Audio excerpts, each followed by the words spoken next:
సమంతకు Naga Chaitanya divorce ఇచ్చి శోభితను చేసుకుంటున్నాడు అనే కోపమో లేదంటే శోభితతో రిలేషన్ కారణంగా సమంతను ఇబ్బంది పెట్టాడు అనే గాసిప్స్ కారణమో తెలియదు కానీ శోభిత విషయంలో మాత్రం తెలుగు ఆడియన్స్ పిచ్చ కోపంగా ఉంటారు. ఆమె పేరు వింటే ఆడియన్స్కు మెంటల్ వస్తుంది. ఆమె ఏం అందంగా ఉందని బెంజ్ వదిలి మారుతి కారును కొనుక్కున్నాడు అంటూ నాగ చైతన్యను ట్రోల్ చేయడం స్టార్ట్ చేస్తూ ఉంటారు ఆడియన్స్. పెళ్లి వార్త బయటకు వచ్చిన తర్వాత మరింత దారుణంగా ట్రోల్ చేశారు. కానీ ఆమె మన తెలుగులో కంటే బాలీవుడ్లో మాత్రం యమా ఫేమస్. అక్కడి స్టార్ హీరోలందరితో ఆమెకు మంచి పరిచయాలే ఉన్నాయి. తెలుగు సినిమాలు ఆమె చేయడానికి ముందుకు రాదు అనే టాక్ కూడా ఉంది. అసలు విషయంలోకి వెళ్తే ఆమె బాలీవుడ్లో ఒక ఫేమస్ అవార్డు కొట్టేసింది. ఇప్పుడు ఈ ఏడాది ఎమ్మీ అవార్డులను international academy of television arts and sciences అందిస్తుండగా శోభిత ఈ అవార్డుకు నామినేట్ అయింది. మన ఇండియన్ టైం ప్రకారం మంగళవారం తెల్లవారుజామున 3:30 టీవీలో ప్రత్యక్ష ప్రసారం అవుతుంది ఎమ్మీ అవార్డ్స్.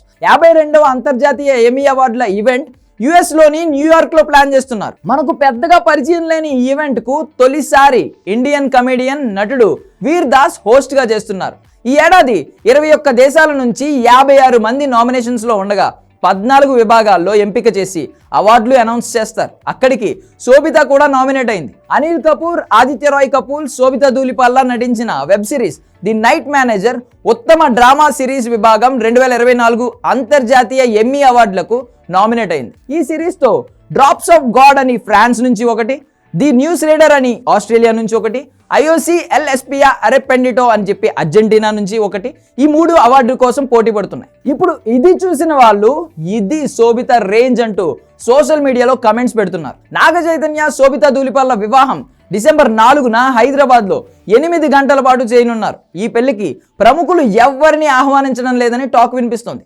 అతి తక్కువ మందిని మాత్రమే ఆహ్వానిస్తూ ఓ ఓటీటీ సంస్థకు లైవ్ రైట్స్ ఇచ్చి పెళ్లి చేస్తున్నారు కుటుంబ సభ్యులు, సన్నిహితులు.